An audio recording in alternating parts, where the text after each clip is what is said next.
Good morning, everyone, and thank you for joining our live webinar today. It's so great to have you all here. This is our very first Digistorm live Q&A session. My name is Heather Venz, and if you've tuned into our previous webinar, you'll know that I'm a marketing manager here at Digistorm, and I'll be your moderator today. And I am joined by our Director of Sales and Marketing, Chris. Hey. And I'm also joined by our Customer Experience and Implementations Manager, Monica. Hi guys. Now, I think we'd all agree that this is a pretty exciting time to be here in the office. I haven't seen the two of you in a few months, and it's really good to see you both in the flesh. Social distancing, of course. All right, so I'm just going to give everyone a really quick rundown of how we're going to run today's session and how the Q&A will work. So hopefully you're all logged into your YouTube account. This is what allows you to comment in our chat section. If you are logged in, please introduce yourself in the chat. Give us a wave, let us know where you're coming from. And we also have our community moderator, Lucy. She's on standby. She's ready to send any questions that you have in that chat straight to me. I've got my laptop right here, and I will ask those to Chris and Mon. Now, we do have a few questions that we've received ahead of time, so we'll kick off by asking them those, and then as the questions come through, I'll throw them to these guys. So at the end of this chat, we're going to point you to any resources that we have that can assist you further with these questions. But first up, let me just give you a really quick rundown of Digistorm in case you haven't interacted with our company before. We were founded right here on the Gold Coast, which is where we are right now. There are currently over 40 of us. I think we've got 45 or 46 at the moment. The majority are still working from home, but we are slowly transitioning back into the office. Now, excitingly, we do have two offices. So there's this one here in Miami, Queensland, and we've also opened our second office in Denver, Colorado, over in the USA. Now, we partner with 500 K-12 schools all around the world, and we're really proud to be known as the leaders in software development for schools. So if you're unfamiliar, we do build custom apps, websites, and enrollment management solutions for schools. And that's really what you need to know about Digistorm. So let's kick off this webinar. So we're going to start with a question that we received in one of our previous webinars.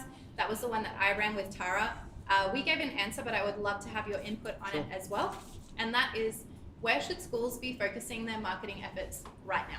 Yeah, I think schools should be focusing on their existing inquiries or leads or families that have actually engaged in the past, and primarily on digital as well. I think digital, you can actually prove the return on investment. So for me, that's where I would be. Yep, digital. Obviously focusing on. Digital all the way? All the way. Okay, awesome. Mon, do you have anything to add? I do. Further, just as Chris mentioned, obviously digital at the moment, everybody is sitting at home majority of the time during these strange times. So they're on their phones, they're doing a lot of research. And also, because it is such a strange little period that we're in at the moment, we don't really know what the expectations are. So using your Google Analytics for your website, know what people are clicking on, having a look just in this kind of period for the moment, and just seeing what kind of information they're going for, and then using that information to I guess, drive your marketing and know what type of content to put in your marketing campaigns. Yeah, that's good to know, because I guess a lot of schools would be looking at their marketing strategy as we're going back into, some form of normality as well, and like pivoting back. I think that was what Tara and my webinar was all about as well. So what are people interacting with?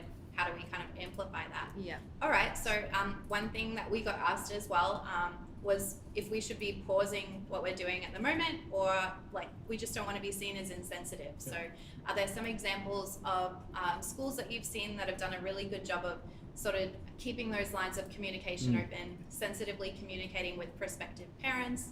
Can you touch on that? Yeah, I think most schools have actually moved to a virtual, offline, a kind of online open day and tour function, and because their events are huge enrollment drivers, moving away from them has been really hard. But a lot of schools have done it really successfully. I know Nudgee College had a great open day, virtual open day. A few other schools that we work with have had a really great open day as well. But I think as long as that the school is kind of communicating that they're doing things safely, and while it's not necessarily business as usual, actually keeping those activities going to keep the pipeline or keep families intrigued or interested in the school. Because if you just stop it all together and step back, obviously that's going to hurt you in a few months' time. So making sure that you communicate with empathy, that you acknowledge the situation, but also that you're there to kind of help them progress through the process. Yeah, right. Yeah, and we do know that a lot of our enrollments managers and enrollments teams are so good at being the front line. Yeah. So they are having those interactions and understanding what's going on in the world for our perspective or for their prospective parents and families. So they've been doing such a great job of keeping the communication really human-centric and just making sure that everything is just relevant for them at the time, understanding the questions that they've got and just going forward with a really, like, yeah, as Chris mentioned, empathetic approach and continuing that on. We've seen it happen in really large businesses across the world, just that nice empathetic approach to the strange scenario that's going on at the moment. Yeah, gotcha. Okay. So one thing that we've been hearing about from schools is that events are such a pillar of their marketing strategy. Obviously, when COVID hit, had to pause all the events. Schools are starting to look at scheduling events for later on in the year, and these are in-person events, I mean. Is it appropriate to start advertising these now, or what's the best way to sort of manage that? Yeah. I think providing that far enough out, you know, a lot of people are kind of seeing a light at the end of the tunnel, and are looking forward to these events as well. And I guess as well, making sure that it's communicated that you will and actually communicating clearly, you know, 3 months out or 1 month out, if there's any updates, if it's going to be cancelled, and actually have a contingency plan as well if that happens. So making sure that you've got everything. If you're ready to go to a webinar model or a virtual tour, making sure you can move that pretty seamlessly, and just again keeping the families communicated with. So yeah, I think you can definitely start doing that, providing it's, you know, there's decent buffer zone. Yeah, yeah. Yeah. Do you have anything to add, Mon? Yeah, just completely agree that contingency is really important, and making sure that the parents are aware that there is that plan. So don't be afraid for them to register, knowing that, okay, if it can't go ahead, we do have a backup and we still will have something of some sort on that particular date and time. So lock it into your calendar, because we know as well that the end of this year is going to be so booked up with all different events, with people trying to make up the time that they've lost. So even just locking in a date, as kind of small as that may seem, but locking in a date and getting that information out to parents, they're starting to look forward out of this kind of strange period and looking at what's happening towards the end of the year and what things they need to be going to and locking into their calendars. So getting that information out there as soon as possible, as it does start to get really busy with different social events, will be really important, and it gives them something to look forward to and know that, hey, you know, my child's education is still really important, so I need to know what's going on, and that the school's still there, and they're still really excited to have me a part of it as well. Yeah, that's a really good point. Thanks for that one. All right, so one thing that we've noticed is that schools, this is actually a question that Tara and I got in our webinar, schools are looking at allocating their budgets. We're almost at the end of financial year, and we're planning for 2020 to 2021. So what are some considerations for schools looking to allocate their budgets? And especially thinking that maybe the budgets or the staffing might be a little bit reduced for the next 12 months. Yeah, I think a lot of schools, and this will play in really well with the kind of COVID situation, a lot of schools moving towards, you know, moving away from the big flashy open days, dare I say. A lot of the big schools had, you know, these big kind of elaborate open days which take up a lot of time, a lot of resources from every department, on a Saturday, for example. Whereas moving towards, you know, smaller kind of group tours, or might be a little open morning or an experience day, something that doesn't necessarily cost as much or have as much strain on resources to implement. Further to that, I've seen schools like Brisbane Boys College and Brisbane doing incredible things like webinars, you know, setting up the resources to create, you know, what to expect on the first day of school, or just some really innovative content that new families are looking to understand, and actually pushing that out through their CRM or just through their website or to their mailing list, and getting some really good engagement. And that really costs nothing more than, you know, the subscriptions to the software, the webinar software, and also a bit of time to put together the presentation. Yeah, absolutely. Yeah, that's great. Yeah, and I think this period has also given the schools, I've had a lot of clients coming back and saying they're being able to cut out a lot of noise that has just kind of always been part of their process. So there's always going to be cost savings when you're reducing time and finding different efficient ways to do things. When you're kind of forced to do that, which we've been kind of forced to do it during this period. So you've been able to reduce any wastage potentially over that time. So again, reducing costs. And as Chris mentioned, don't be afraid to do things differently and look at things that may have always been done that way in the past, and just going forward, what are different ways and more creative ways that we can give the parents the information and take them on a journey, but not necessarily needs to be a big song and dance. It may just be more kind of quality over quantity. Yeah, great. Okay, now we're going to move on to start talking about some questions that we've received about CRM. So in case you're unfamiliar, that's a customer relationship manager. Chris, would you mind giving us a quick rundown of what a CRM is? Yeah, I think I mean most businesses out there use one, but it's actually quite unique to a school. I think a lot of schools are just starting to implement one and fully understand what they use for. So I think the way I like to describe it is it's a tool to capture, nurture and engage prospective families or prospective customers if you're a business. So it was really a one central database that allows you to maintain your relationships with your customers. Great. So full disclosure, Digistorm does have a CRM funnel, and we've got some questions about funnel here. If you are logged into our YouTube live, please feel free to pop any questions that you have about what we've just talked about or about funnel into that chat.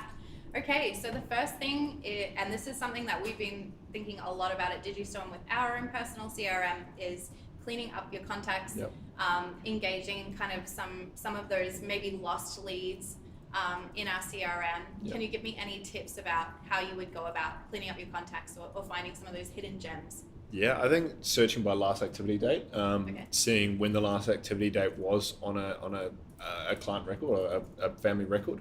Also, I think, and Mom might agree with this, but a lot of schools, the year of entry of 2020 will come and go, or 2019 will come and go, and a lot of schools just leave those leads there and don't necessarily mark them or delete them or archive them or move them to close lost. Right. And that really just kind of muddies up your database and your reporting. So I think making sure that you do that and you do stay on top of that. If a family's gone inactive, they're not opening emails, and you can see, you're looking at their email tracking and they're just not engaging with any communications that you've got there. Sometimes it's worth just sending them a quick question, just asking if they still want to be kept up to date with your school, and if not, understand why they weren't. Yeah. Yeah, that's my recommendations. Yeah, I absolutely agree with all of that. And then in addition to, you could also start breaking down the content into, the data into, I guess, bite size, because you will have a lot of information in there. When you kind of open it up and just see all of this historic information, you may get a little overwhelmed. So at this time, you could just use the filtering and focus on a specific data set at a time. So it may be, 2021 year 7s, I'm interested in just knowing how many people are kind of still sitting in there, still lagging through the process, and what can I do to move them forward. It is really important to progress them forward through the process, or if they're not progressing, that's fine as well. It's just really nice to have that data updated so you can use it in the future as well. So as Chris mentioned, reach out. It's okay to be like, I've had these people interested in year 7 2021 for a long period of time and they're not progressing any further. There could be some hidden gems in there that is maybe a little bit muddied by the excess data, the tire kickers, as some people like to call it in business as well. They may have inquired at 100 different schools in really early stages of their process and their research. So just reach out once you've kind of got those people in a nice little group, and you can just kind of find out where they're sitting and update them accordingly. Yeah, great. Okay, so sort of related to that, but talking about leads more specifically, so what are some talking about the table fields in funnel, what are some custom property combinations that you would recommend, like when you're looking at your data in funnel? Yeah, do you want to take this one Yeah, first? sure. I'll go first. So the table view and the ability to edit the columns that are visible on the table view is a really good feature of funnel. And we've had a lot of our clients come back. It's quite new. It's probably the end of last year. So since then, it just gives you that ability to have a quick snapshot and look at what's important to you for that particular data set. So don't forget, you can change the table view and what's required there for you based on segments, based on your little quick views that you can see as well. So use that to your advantage. We've seen some really good ones. For example, when you may have people that are in the inquiry stage. So at that point, you're really trying to find out what they're interested in and and how you can bring them along the journey. So you may be at that point, you may have a segment that's for all leads in the inquiry stage, and for that you might have the student interest as a column in the table, because it's important to you to find out what are they interested in, what events can I invite them to progress them through. So that's one example of doing it, but there are so many other ones. Yeah, like I think it's really dependent on the school. You know, if you're a Catholic school, you might want to understand what religion the family is. So that might be one of your columns. If you're looking to engage international students, you might want to see if that is an international flag right then and there. Their lead score, I think that's a really big one. Mm-hmm. If you've got multiple people as well within your enrollments department, and not every school has a luxury of that, but if you do and you have multiple kind of team members, for lack of a better word, owning individual families, I think that's really important. So at a glance, you can see which ones are yourselves or which ones are one of your colleagues. Yeah. But it really depends on the segment and again what you're trying to achieve. Mm-hmm.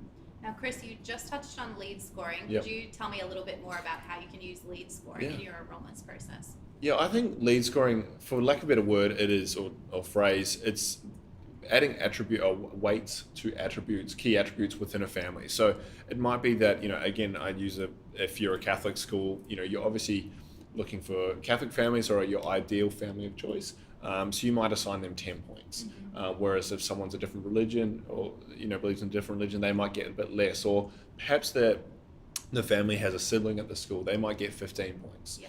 What it allows you to do, and you can actually you can have negative points as well. So if they're from a certain feeder school or from a certain suburb, you could actually apply negative scoring to that. Mm-hmm. But what that allows you to do is really run filters based on a set number, which might be greater than or equal to, and target your marketing towards families that might be the best possible for your school. So a few schools have used it in the way that if a family attends a tour or a family attends an open day, they might get X amount of points. Mm-hmm. Because for that school, they feel that those people who come to one or multiple tours are more engaged with the school and therefore more likely to convert to be a full enrollment. Yeah, okay, thanks for that. All right, so I think this is a question for you, Mon. Have you seen any examples of schools who've been able to take their school campus tour and turn it into something that's really engaging virtually, and also there's so many logistics with managing a virtual tour outside of, the normal just organization. So how did they manage it? Yeah, we've seen so many great examples. Everybody should be super proud of what they've been able to do during such a difficult time, and the pivot of everyone's strategies and the different ins and outs that's involved with that has been amazing to see.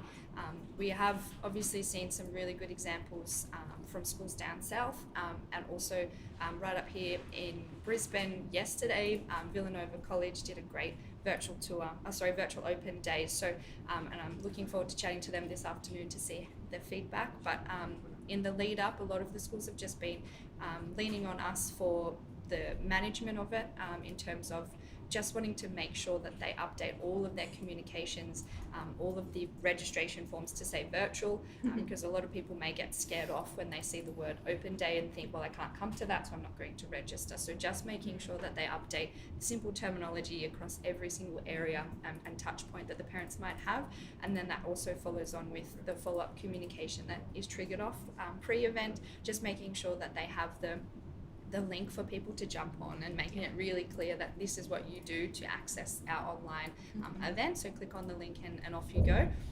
The most successful ones as well have also had the backup kind of how-tos and FAQs ready to go, because we all know that sometimes people and technology don't mix straight away, so it takes a look. There are some teething problems, so just the ones that have really been successful with numbers of people actually being able to join in are those that have those backup plans kind of documented and ready to go, just to send out straight away as soon as somebody reaches out and says, I don't know I can't connect, I'm having technical issues, blah blah blah.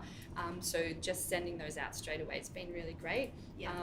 And just having the the targeted approach of exactly what it is. So if it is for a particular area of the school, then they've been doing a really good job of making the run through of the event clear, so everybody knows what they're coming to watch on their screen and know what they're in for next. Cool. Can you give me some examples of how they would sort of showcase one area of the school? Yeah, for sure. So and Chris might touch on this a little bit further, but we have seen some great examples of specific events. So they've been able to go, for example, a boarding school showcase event where they actually do a walkthrough of the campus and the facilities, and it's run by the head of boarding or a particular team member of the boarding house. So people know exactly what they're going to get, and they can trigger off questions directly to relevant people. And then it also gives something that you can't really do in a real life event or a physical event, is where you've got that now. So you have the link, you can download the footage, and you can use that later on. So if somebody misses out, or they follow up post-event and say, I think I missed out on your event, then you can simply send that link through. That's very cool. So have schools been making them a little bit interactive, or has it sort of been the schools kind of running the whole thing? Or So far it's been majority of the school's been running it, more of a showcase, and then providing the opportunity for them to send questions for them to answer later and those kind of things. But if there have been more one-on-one things where it's a principal's address or something like that, then they've been interactive and letting them kind of ask the questions and fire off the ansers. Wow, okay. That sounds awesome. Very good. Chris, have you seen any great examples of Yeah, tours? I've seen some internationally where it's really about capturing the interest, and then not necessarily a tour, but just a kind of overview based on that interest. So it might be the robotics club, and they'll do something solely focusing on the robotics club with the the head of the department talking about it, running through the tools that they use and what when they're available, and that can actually go through to sporting. Again, it's just personalization and allowing you to personalize at scale, providing that you have that information. Yes. Yeah, and a lot of schools in their enrollment forms, whether it's an online or a paper-based, a lot of schools capture, things like, how'd you hear about us? What are you interested in?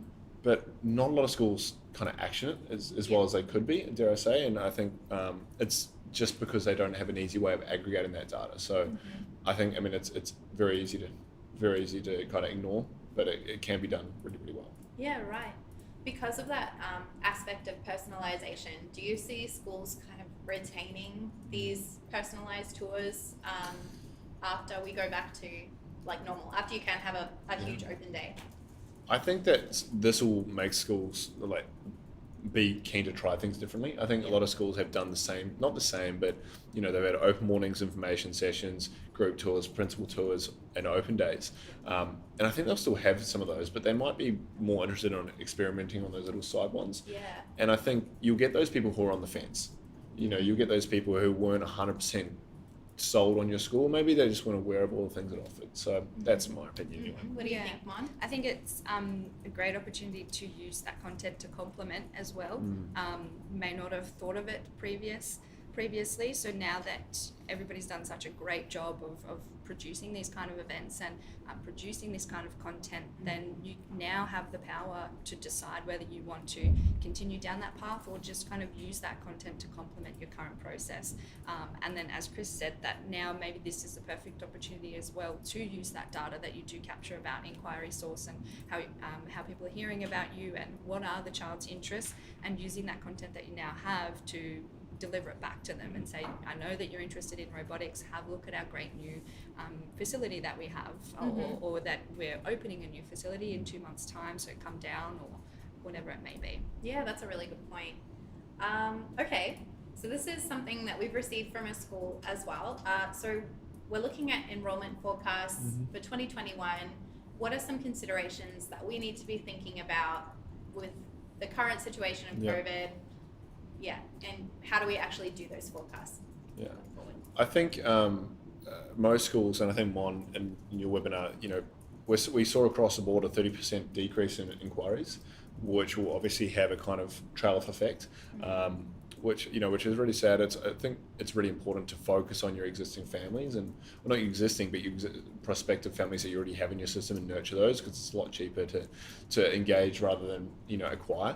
But on that, I think understand that there will be attrition. Look at your past, really try to delve into the data. Put together a spreadsheet if you don't have a tool like Funnel to actually analyze it for you. But start to understand, what percentage do we have? What are our actual conversion rates?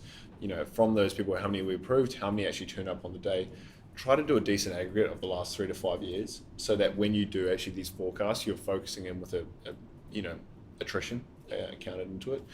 I think that's really my thoughts. Yeah. And I guess don't be afraid to look into the data and understand, because it will be your best friend. So it's okay that there will be drop-off, and expect drop-off maybe, and then just be pleasantly surprised. So using those figures and sharing them amongst your team members is really important. We've done a fair bit of work on this over this period as well, just empowering enrolments teams to understand you have the data, use the data, present it, inform the team members that are making decisions, and let them know, hey, there could be a decent change in this, and then also let it plan and help you with your direction. It could be actually impacting your day-to-day if you know that our enrolments numbers are down for a particular year level over this period, and more so than what they have been before. You know what to do and how to kind of bump those numbers up. But if you don't look into it, then you don't know. And what is it? Plan to fail to plan. Plan to fail. Yeah.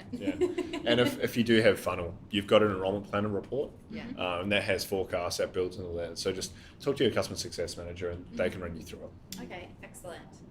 All right. So this is our final question that we've had sent through ahead of time, and that's about international schools. So can Digistorm products handle international school and scholarship forms?